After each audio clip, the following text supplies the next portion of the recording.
Seja bem-vindo. Essa é a videoaula número 4, parte 1. Nesse capítulo, iremos estudar os números inteiros relativos. E nesse primeiro momento, definição de um número inteiro relativo, construção da reta numérica dos inteiros, números opostos ou simétricos, valor absoluto e adição entre inteiros. Definição. No estudo das operações com números naturais, você aprendeu que a subtração não pode ser efetuada quando o minuendo é menor do que o subtraendo. No caso dos exemplos, o 5 é o minuendo, o 9 é o subtraendo, caso você não lembre da aula de números naturais. Para que a subtração seja sempre possível, foi criado o conjunto dos números inteiros negativos. Olha ali o menos 4, que será a resposta do 5 menos 9. O menos 1 será a resposta do menos 2, e o menos 5, que não está aparecendo ali, será a resposta do 3 menos o 8.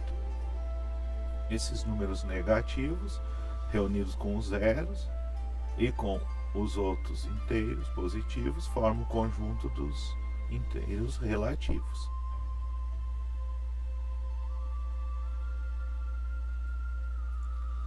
Para entender o que é um número oposto ou simétrico, vamos construir então a nossa reta. A partir dessa reta com segmentos do mesmo tamanho, colocamos o zero em algum deles. À direita, acrescentamos de 1 em 1 unidade. E à esquerda também. A diferença agora é que do zero para a esquerda a gente vai para os negativos. Então, menos 1, menos 2, menos 3, menos 4. E assim sucessivamente para os dois lados. O que é então um número oposto ou simétrico? O oposto do mais 1 nada mais é que o menos 1. O oposto do mais 2 é o menos 2. O oposto do mais 3 é o menos 3.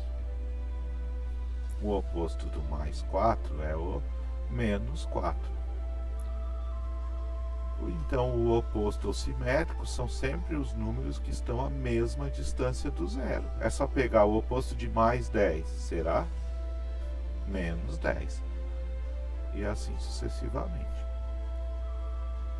Qual seria o oposto do mais 29? Essa fica para você pensar aí na sua casa.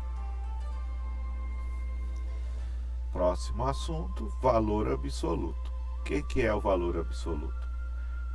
O valor absoluto de um número inteiro relativo é a distância entre o local desse número na reta numérica e o zero.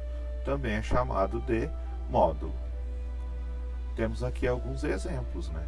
O módulo, então, é o número sem o sinal, a gente ouve muito falar. Então, o valor absoluto, por exemplo, de menos 8 será 8. 8 pode ser uma medida, né? Do zero até o menos 8. O valor absoluto do zero é 0. Se olharmos nessa reta, veremos que estão marcados os números 0 e menos 6. Então, qual será a distância aí, então, do 0 até o menos 6, para nós calcularmos o módulo dele? Podemos pensar, né, que a gente vai caminhando do 0 até o menos 6. Então, eu darei 1 passo, 2 passos, 3 passos, 4 passos, 5 passos, 6 passos. Então, o módulo de menos 6 também é a distância do menos 6 até o zero. Nas operações com os números inteiros, começaremos pela adição. E a primeira parte é a mais simples, quando a gente irá somar dois números positivos. Então, quanto dá mais 2 mais 5? É muito simples, né? Mais 7. Porque a soma é igual à soma dos números naturais. Mais 1, mais 4, mais 5, mais 6, mais 3, mais 9 e assim por diante. Então, o que eu posso dizer? Verificando os resultados, podemos concluir que a soma de dois números positivos é também um número positivo. E agora a adição de dois negativos, como é que fica?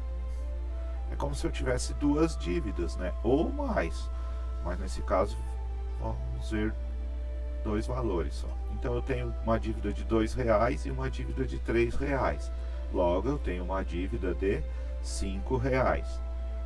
Eu tenho uma dívida de R$7 e uma dívida de R$2. Logo eu tenho uma dívida de R$9.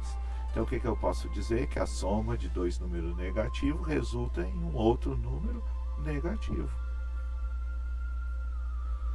Terceiro caso, adição de dois números inteiros com sinais diferentes. Bom, então eu tenho um positivo e um negativo. O que vai acontecer aqui? Se eu tenho R$6 e devo R$1, eu na prática estou com R$5. Então eu faço a diferença entre eles. Se eu tenho R$2 e devo R$5, o que acontece? Eu devo R$3, porque devo mais do que tenho. E se eu devo R$10 e tenho 3, o que acontece? Eu devo 7, porque o que eu tenho não dá de pagar. Então a diferença faz essa diferença entre os dois valores e mantém um sinal.